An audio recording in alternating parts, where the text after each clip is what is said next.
All right, so today's session, we're going to talk about self-care. But before we do all that good and fun stuff and we discuss our self-care, I just wanted to give an update on some events we have coming up. Day of the Girl is next week. I'm wearing my Day of the Girl shirt in preparation, so that'll be on Friday. And then make sure you're following us on our social media. We'll type that into the chat box. And then also, just so you know, we are all mandated reporters. So we want you to feel free to share. But if you share anything where you want to harm yourself, someone wants to harm you, or a lot of other details, then we would have to report that. So I think those are all the announcements I have. Do we want to introduce ourselves? But I'm sure we all know each other. So we're going to move on to our discussion. So I'm going to pass it over to Soma. Okay, today we'll be talking about self-care. So before I start, I would like to ask you all, what does self-care mean to you? I'll hop in. So when I was in school and just in general in college, I used to think self-care was like, I needed to, pamper myself, get my nails done, get a massage, everything like that. But as I'm getting busier and as a lot of stuff is closed, I feel like self-care can be something as simple as doing something you like, a hobby, watching TV, I feel like can be self-care. So anything that you do that can pretty much promote, a mental break and just, a physical break.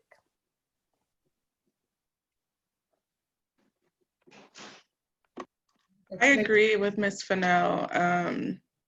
Even watching TV, like when you said that, I was like, yes, that is self-care.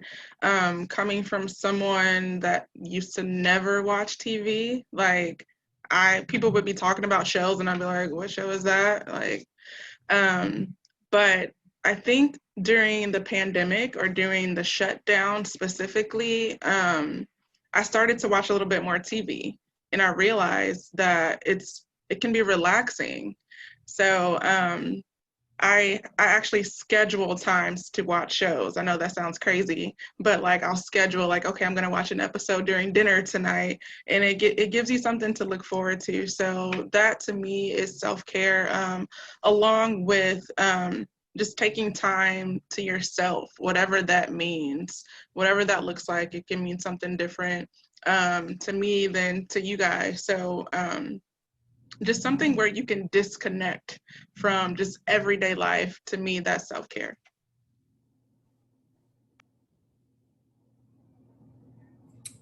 Well, anyone else? I would say self-care, and I'm probably repeating somebody's answer, really is just being intentional with myself though. Just being mindful of like, have I had enough water to drink? Have I stretched today? I feel sore, like what's going on with my body? So just being mindful of, even if I don't spend a penny on anything, like taking care of me. I think everything we've said is very true and very definitive to what self-care is. So by definition, self-care means a conscious act one takes in order to promote their own physical, mental, emotional, and spiritual health. It is a multi-layered process of purposeful engagement in strategies that promotes healthy functioning and enhances our well-being. And again, self-care is not just a luxury. Instead, it's also not a necessity. It should be a priority to ourselves. It should be a priority so that we can make ourselves feel better of ourselves, and so that we could build the resistance, and so that we could push ourselves to do better and then overcome our feelings. Sometimes we're too much overwhelmed, and then the self-care helps you deal with all sort of different feelings, physically, emotionally, mentally, spiritually. So, and it also makes you able to show the world the best version of yourself. So it is very important that we indulge ourselves in self-care. And before we move forward to discussion 2, I'd like to say that remember, how you love yourself is how you teach others to love you. Thank you, Soma. That's a good point. So, today in today's session, as well as learning about self-care, we are going to be assessing different domains that we need to ensure that we're caring for in order for us to make sure that we're living our best life. And in order to do that, we are going to talk about the wellness wheel. Have any of you ever heard of or dealt with the wellness wheel?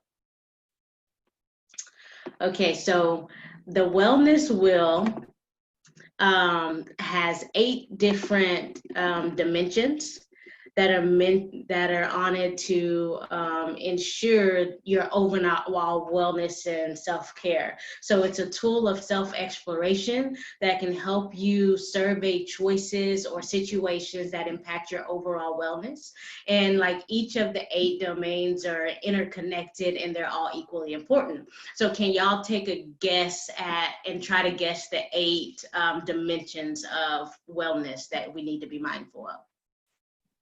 I'm gonna go first because I want to steal a good one. Emotional. Is emotion in there? Yes.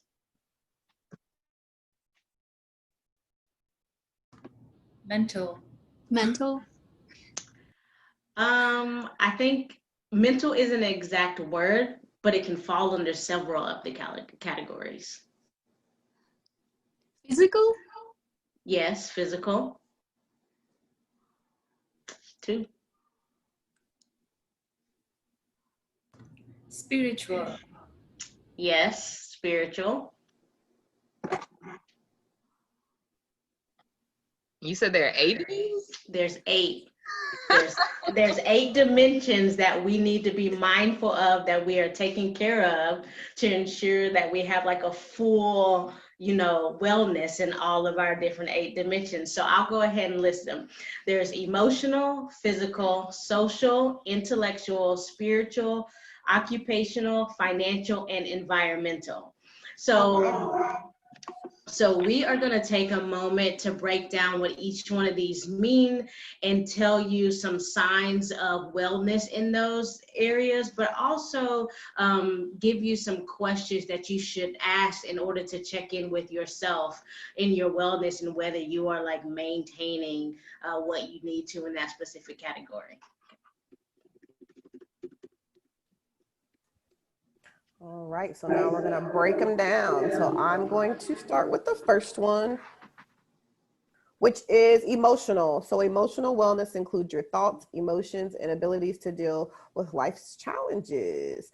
So signs of emotional wellness are having the ability to talk. I can't even talk with someone about your emotional concerns and share your feelings with others. Saying no, which is very important when you without feeling guilty, feeling content most of the time, feeling you have a strong support network. Yes, we all need a strong support network. Being able to relax, we need that as well. And then feeling good about who you are. So to do a check-in with your emotional wellness, we're gonna check in right now. Do you see stress as something you can learn from or something to avoid? So do you see stress as something you can learn from or something to avoid? Which this is an interesting question. I want to hear from you all, because how can you avoid stress? Sometimes it's there, it's coming at you. You can't avoid it all the time, but. I'm a person who I see stress as something that I can learn from. I don't really, I used to avoid it a lot, but I don't think I avoid it as much anymore.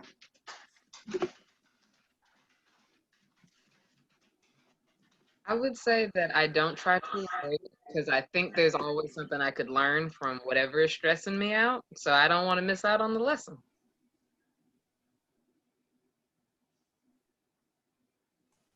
And then SW said, I think you can pray about it or talk it out. Yes, those are great ways. Anybody else? I agree with Boss. You can't run from it. You can learn from it. All right, so the next question we're still on emotional. Are you aware of your bodily sensations, emotions, and behaviors when you are stressed?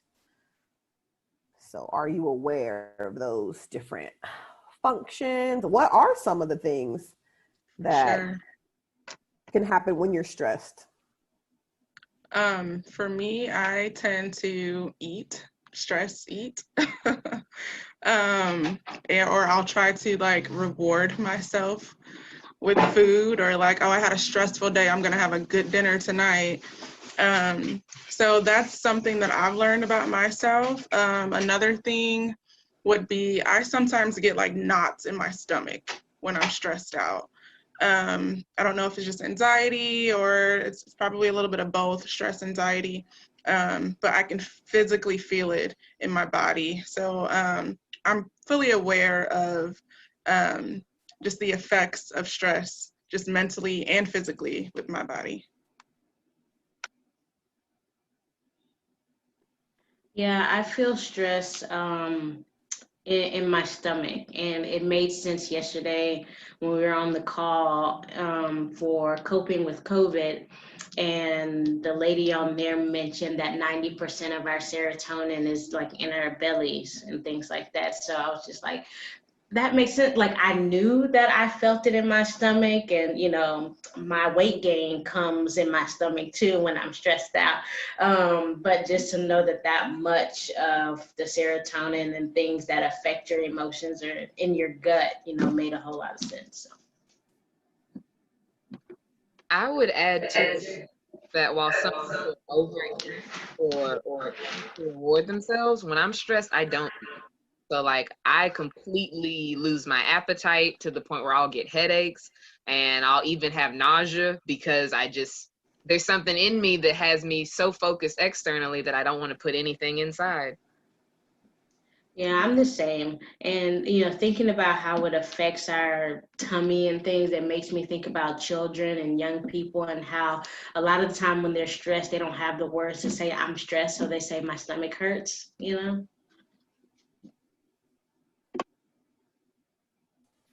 little kids will tell you what's wrong with them. They may not know why their stomach's hurting, but it's hurting.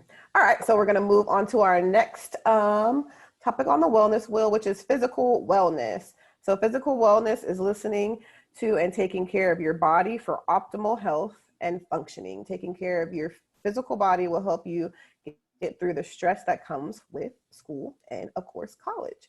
So signs of physical wellness are being physically active, eating healthy, practicing good personal hygiene, getting 8 hours of sleep, stress management, and avoiding harmful substances like drugs and alcohol. All right. So, in what ways do you ensure physical wellness and self-care for yourself?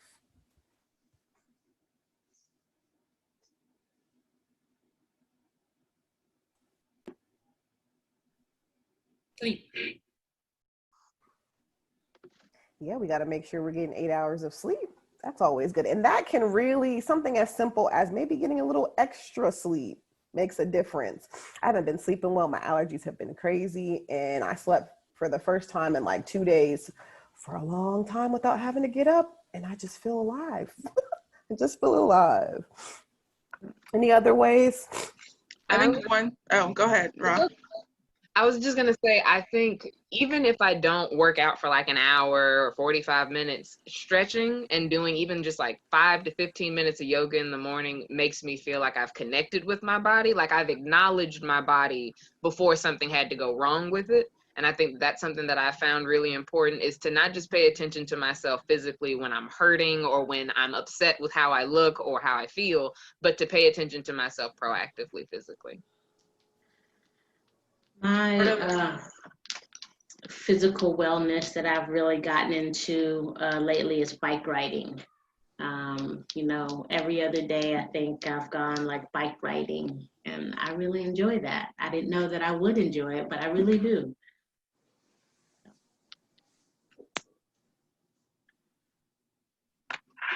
I think something that helps me is intentional like breathing. Even throughout the day, if I can feel myself getting stressed, I'll just take 10 seconds, whatever, and just take deep breaths. It's kind of, it sort of connects me with like how yoga is, because you have to be very intentional with your breathing while doing yoga too. But obviously if I'm sitting at my desk one day, I can't just break out in like child pose. So I'll, just intentionally take some deep breaths. And it's just something small that you can do throughout the day to kind of ease your stress. But be intentional about it. I think that's key. Like, be intentional. We breathe all the time. We're alive, but really be intentional with it, and it helps for me. I don't know. I think at some point you might be able to bust out child pose and downward dog and all of that, and just get the group of us together to have a yoga for like 10 minutes. I I'm would be here down for that. it. Listen, yoga break. Exactly. Like a flash mob, except yoga style.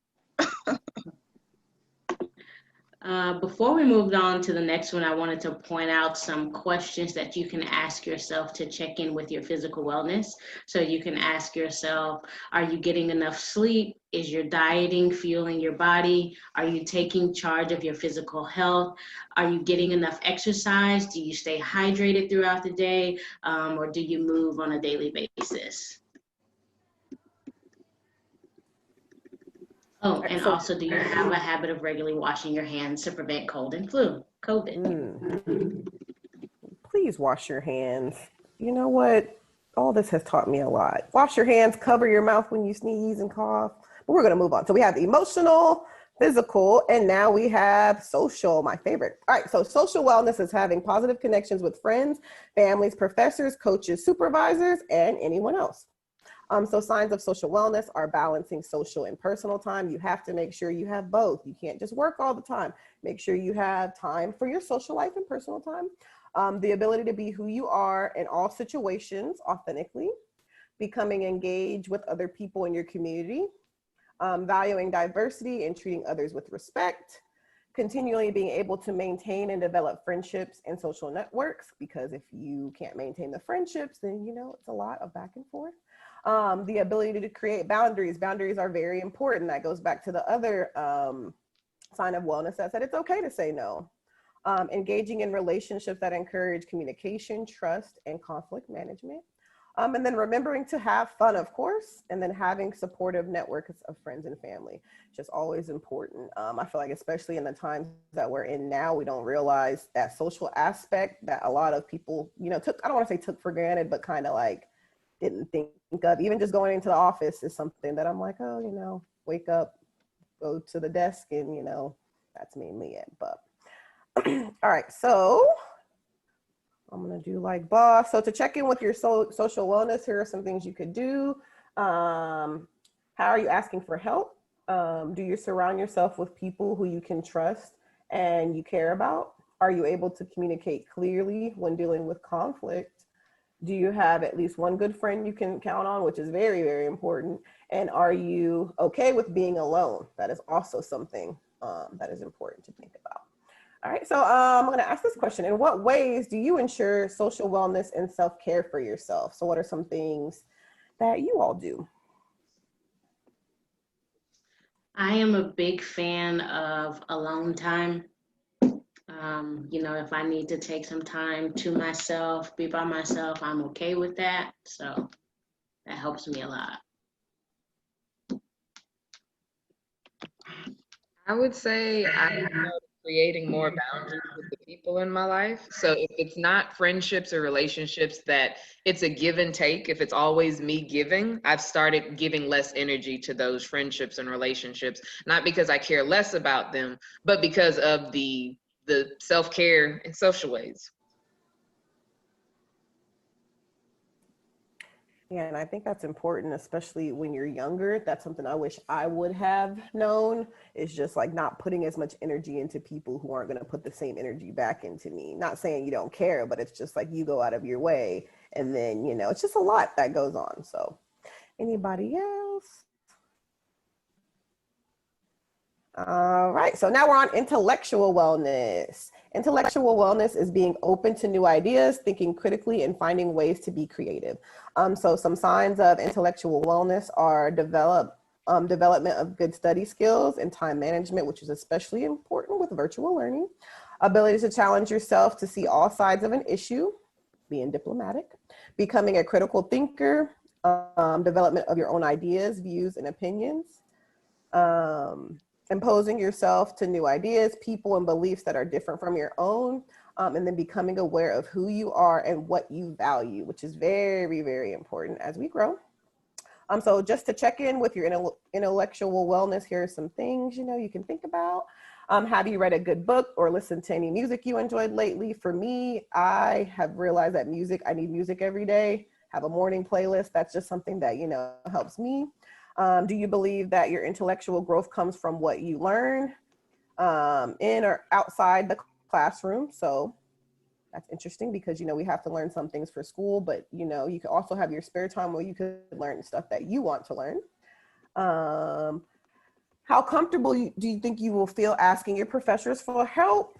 When was the last time you learned from something that wasn't school or work related, expanding your mind? And then when was the last time you baked something from scratch? From scratch, man.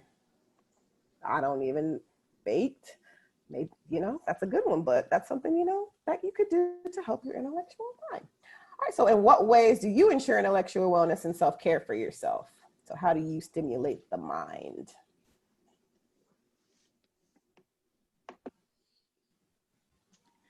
For me, just recently, I think last week or maybe the week before, I went to Half Price Books because I wanted books to read for fun. Like, we have tons of books here, but they're very heavy and serious and, cultural awareness and, learning, but not fun. So I went and bought some books, and now I incorporate some reading for fun in my wellness self-care routine. Yeah, for me too, I like to read at least one book a week. At least one book a week, like something different. Depends on how I'm feeling, but at least one book a week. I have like 50 different books on my phone right now. I might need to get into the virtual books. I completely forget, I'm just out of date, but what are some other ways? I love a good TED Talk. So I'm trying to become enough of an adult to be on what Boss and Isolation are talking about with this book game. But I still am a child at heart. So I'm like, play me a video. And so TED Talks are really just so many vast topics over so many things I never knew. And I walk away feeling better, and I can also fold clothes. So it's good.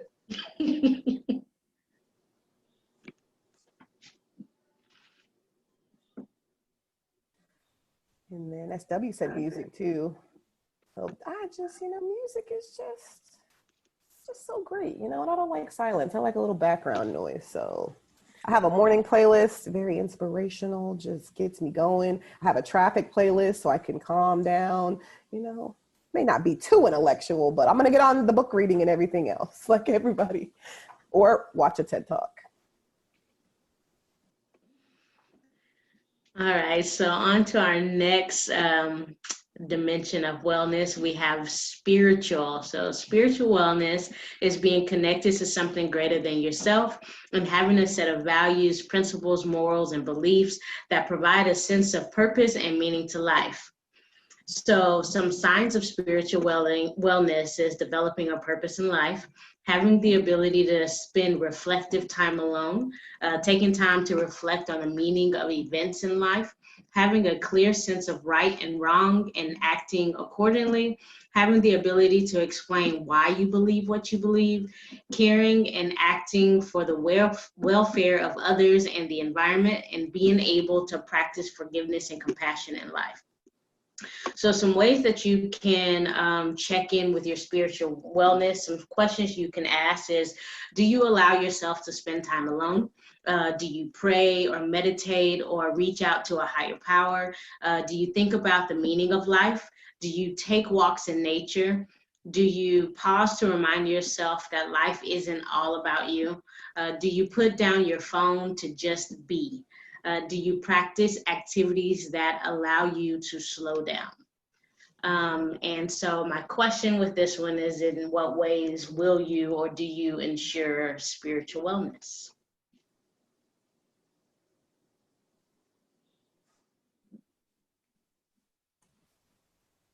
I want to start to meditate. Um, and I feel like because of like commercially how big a lot of certain self-care things have got, it may seem like you need a lot. But I was talking to someone, and then like I also like to watch videos where a lot of people were like, look, you can sit down for 5 minutes and meditate and just breathe in, breathe out. So something just simple. So that's something I really want to like start incorporating for my spiritual wellness. And I just feel like it'll help with the stress and stuff of your mind racing, just taking time just to sit and breathe and just, just go off. Let your mind just calm. I would say yes to everything that Kanai said. I think sometimes meditation starts to come off trendy because everybody's doing it and it's like, oh, everybody's doing yoga, everybody's doing meditation. So is it actually working? And I am someone who practices meditation and it does work. And I agree that it doesn't have to be for hours and hours. It could just be for 5 minutes. I think it depends on how much you're trying to actually clear out from yourself spiritually and mentally. Something else that I like to do is to have like affirmations or mantras that I say to myself that are aligned with what I believe about energy, about the universe, about God. And so whatever anybody else believes, I think that good practices come from asking yourself a lot of the questions that Boss laid out. Like, do you sit and think that it's not all about you? And do you also sit and think about the part you play in it? So, yeah. Yeah, I'm a meditating person. And I got out of the habit for a while, and you can really tell a difference. At least I can. You may not be able to, but in the past month or two, every night it's been like I meditate before bed, or I meditate while I'm falling asleep, because I make sure to listen to things that are intentional about playing to the subconscious, so that I don't necessarily have to try to be so present, because you aren't necessarily trying to be present when you meditate, but whatever. So I listen to that every night before I go to bed, and for the most part, most days I wake up and I feel very refreshed, and like the meditation has done whatever cleansing it has needed to do, and I'm ready, to go for the week.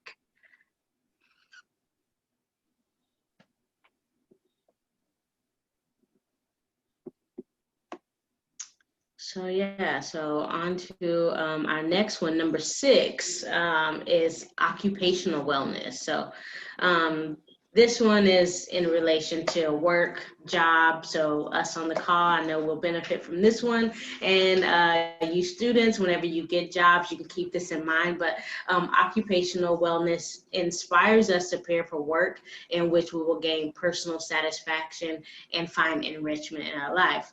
So some signs of occupational wellness is doing work that you find motivating and interesting, understanding how to balance leisure with work, working in a way that fits into your personal learning style.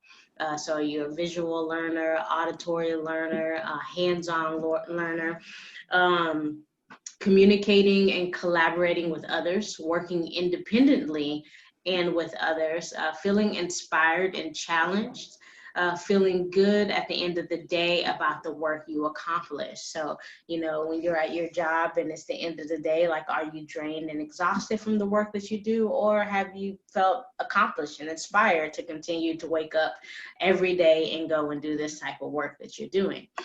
So for occupational wellness, some of the questions that you can ask to check in with yourself are you thinking about a career that you will find interesting and meaningful? What opportunities do you want to take advantage of while in school or getting ready for college to propel your occupational wellness?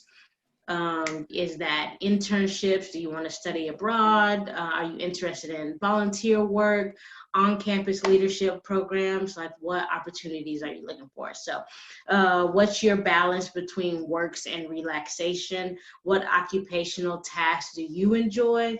And are you setting realistic career goals for yourself? I know for a lot of us, we would love to just have some easy job that makes us a lot of money and become millionaires and billionaires. But sometimes that's not realistic. So are you really setting realistic goals that are attainable for you to make sure that you're enjoying the work that you do? So in what ways do you ensure occupational wellness? Or if you don't have a job yet, what ways will you ensure that you have occupational wellness and self-care for yourself?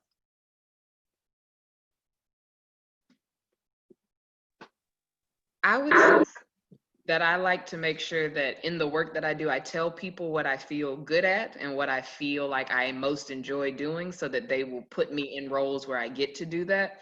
I think if we have trouble speaking up about what we feel we're confident about, we won't ever get the opportunity to shine in it unless we take those opportunities. So that's how I guarantee a little bit more self-care is, if I'm gonna be at work and I need to have a job and I need to get paid, I want to do things that I like. And even if they didn't already have opportunities for me to do things that I like, I'm going to present what I like to do and create opportunities so that I'm enjoying the time I spend at work.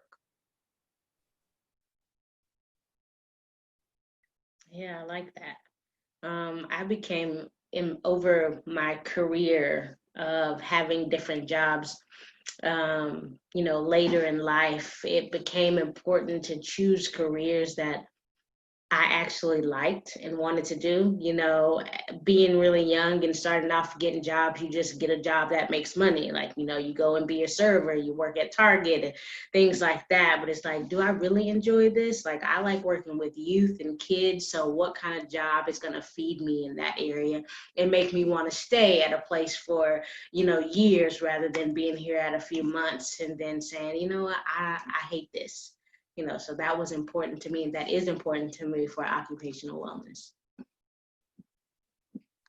I think creating a balance between your personal and professional life. And again, the boundaries should be there and not let your professional life consume your whole life. So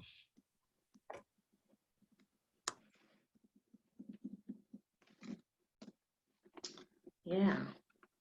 I'd also say taking time off too, though, because yes, work is work, and we want to love what we're doing, but also like still taking time off from work to go do the other things you love. Because sometimes work isn't always going to be the most fun thing, but we try to make it that way. That is one thing that I can say that I really love about Girls Inc. is the fact that, we have people, the higher ups and our supervisors and things like that who encourage us to take care of ourselves, who encourage us, the same way that we encourage our students to take care of themselves and self-care. The people we work with encourage us to do that and, take time off when we need it and, de-stress when we need those moments. So. Yeah. So after occupational wellness, with your occupation, you get money. So we have financial wellness, and financial wellness is managing your money for today and for the future. Okay, so some signs of having financial wellness is learning how to manage your money and establishing a personal budget, not living beyond your means. I know buying the most expensive thing or the best looking thing might be nice, but is it within your means? Can you really afford it? Making a plan to pay back your student loans, learning about debt and how to manage it, building good credit, thinking long term, i.e. like setting up savings accounts, learning not to let money be the driving force in your life. That's a big one to be mindful of, because I know we want to make money, but money isn't necessarily the root of happiness.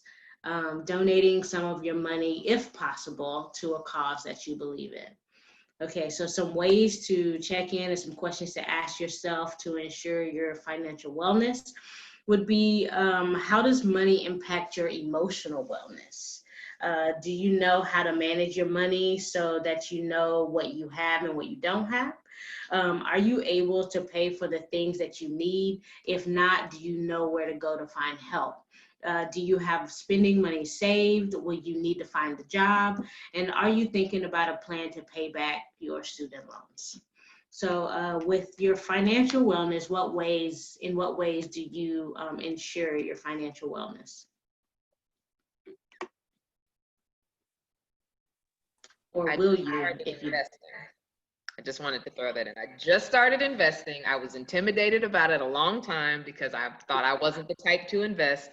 And other than having to accept that some days what you've invested is going to look bad because it's going down, remembering that there are days that it goes up, and it go up, y'all. It go up.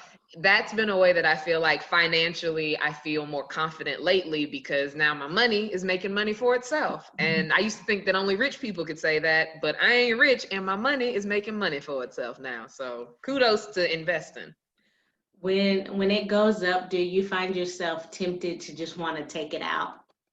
Just have it? Immediately take it all out and run off. Like, I'm not a gambler, so if I ever were to like win something, I'm like, I'm gonna walk away now, but this is something that I'm supposed to get more comfortable just letting it be. So I'll see.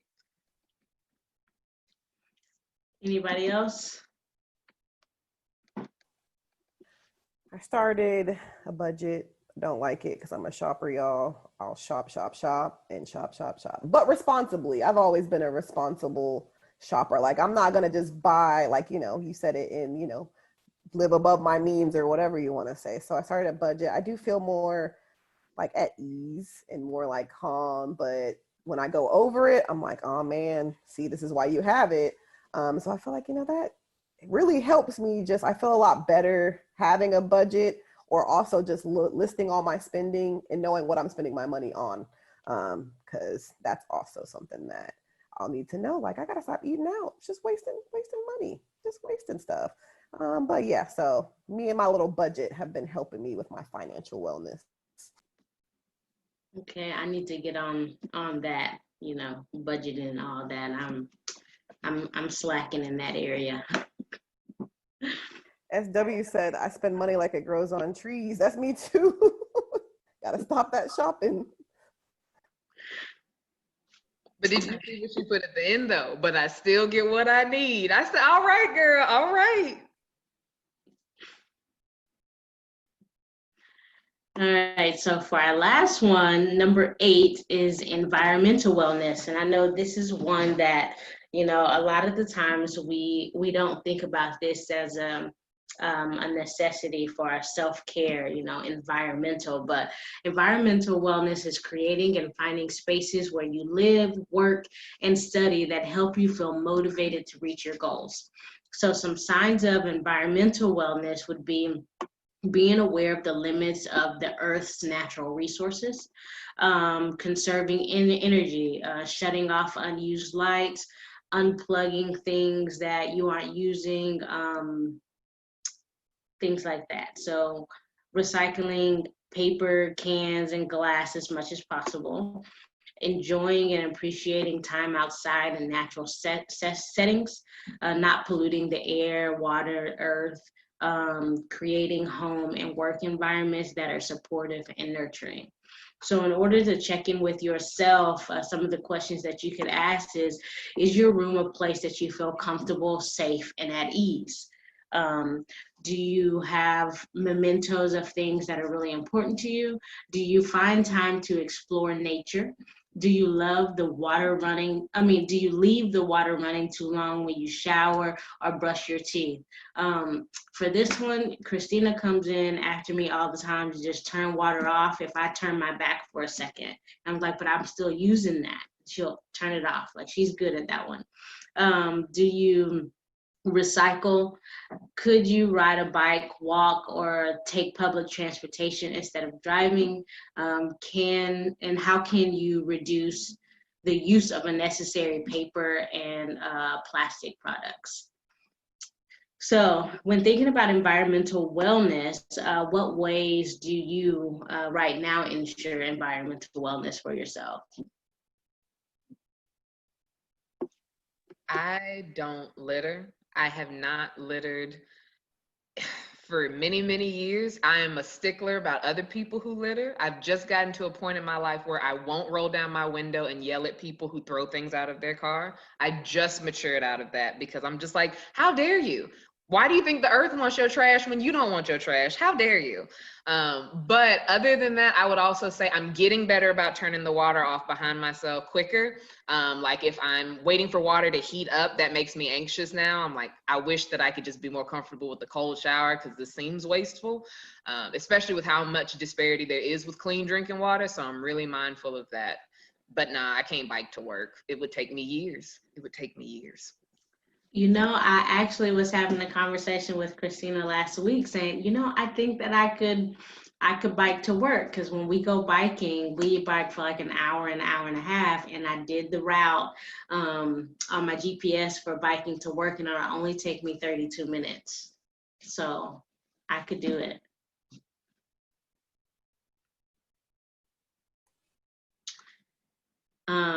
Some ways that I practice environmental wellness is recycling. We have 2 trash cans, one for regular trash and one for recycle, and Fort Worth recycles, so we're able to put out our recycling every week. And if Texas had, or DFW had better bus and public transportation, I would definitely use that much more than driving my own car. Yeah, I like to recycle. Recently, the recycling bin that was in my apartment complex got taken away because I guess people were throwing things in there that they weren't supposed to. So I don't have a recycling anymore, but I take it to still recycle.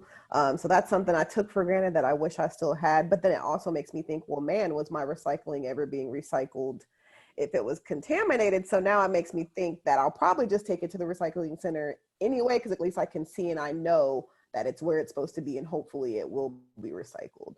But I watched a movie on Netflix. It's called Kiss the Ground. It was very interesting.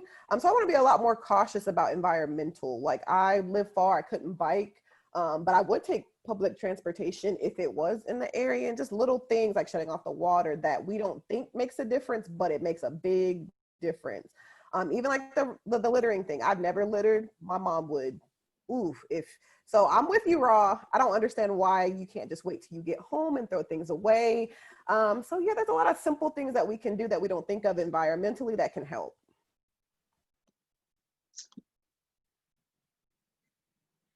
True. Well, those are all of the 8 domains. Sometimes we don't think about it. We think about, our physical wellness, our emotional, our spiritual, but we never really think about, how our work comes to play and how our finances, environmental come to play when we, are considering self-care for ourselves. So I just wanted to, for us to take some time to go over those, give you some check-in questions, and we'll just take a moment to close out. I think we have a couple of closing questions, and if y'all have any questions or any other comments, feel free to chat box, unmute, so we can have that conversation. So I have this for the closing session. So it's in the chat box too. Which of the 8 domains of the wellness wheel do you feel like you need to check in more with yourself about? Mine would be financial wellness for sure. That one. I'm still gonna go with that one too. Even though like I'm excited about what I just started doing, there's much work to do. So same. Yeah, I would say financial too. So. I'm going to say financial too, but I think intellectual, because now that I'm thinking about it, I am like a learner. I like to learn, but I think I let life and work and other stuff take over. I can take some time to read and learn something new. So I'm going to say intellectual.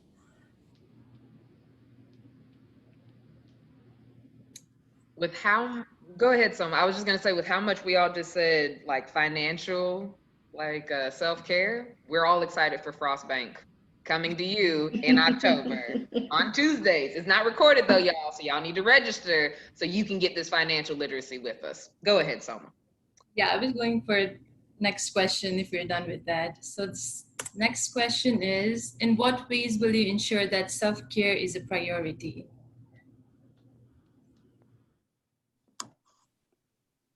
I have self-care days, y'all. I fit it into a schedule. I'm a scheduler. I'm organized. So I have 2 self-care, try to make it 2, if not at least 1 self-care day. And that is not the whole day. It can be an hour, but I have days where I'm just like, look, I need an hour for my self-care.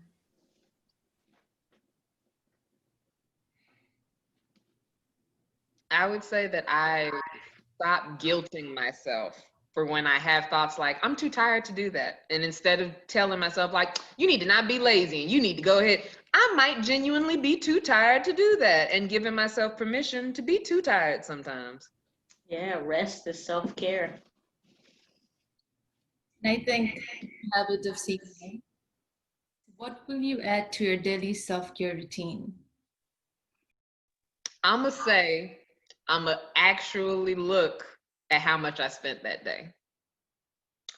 If we're talking about financial literacy, I think the reason why budgeting is hard because you start to feel bad about yourself. But I think we just got to look through that and start taking responsibility for, oh, dang, this is what I be spending. So I think I would start to make a note of, okay, today I spent this much on food or this much on like play stuff, and start to keep that in mind. I think for me, it would be like balancing the yellow and then reality check, I guess.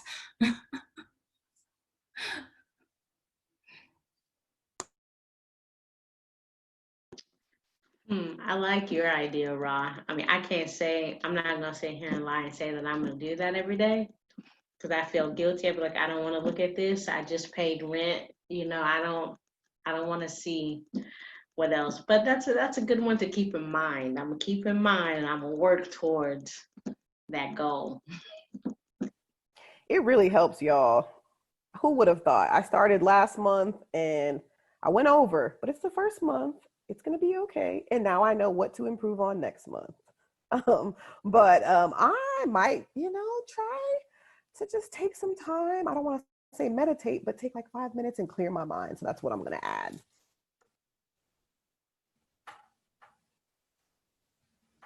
There is an app, Insight Timer, that you can set time. You can set like 5 minutes. You can choose your meditation and add some dings and some sounds in there to make it nice, and just to start off your meditation, and then you can build 10-30 minutes and however long is good for you. And speaking of meditation, we got a video in today from one of my friends. Their name is Eternity Phillips, and they do sound meditations. So we're gonna have that video posted on our YouTube. It's really good. Everything sounds good. Those dings and dongs and banging of the little drum, the tong drum and stuff. It sounds really good. So look out for that. I'm actually gonna type a link. Let's see. Right? Nope.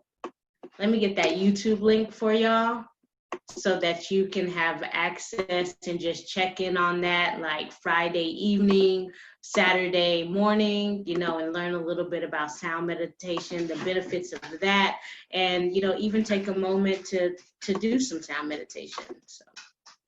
And while you put in that link box, I'll make sure that everybody knows who's tuning into this. Starting next week, our synchronous groups and our programs are going to be on Wednesdays from 4:30 to 5:30. Because we understand that school is starting and we are very interested to hear how you are experiencing that, we wanted to cut back a little bit on what we're doing synchronously. But there will be many other opportunities, including joining us for Tuesday evenings with Frostbank throughout October, as well as maybe some opportunities on Thursdays as well, just to get together to vent and to talk. But Wednesdays for sure. The time is changing. Now it is 4:30 to 5:30 to accommodate you being out of school, so you can debrief and catch your breath from a day of doing their stuff to do something for you. Self-care with Girls Inc.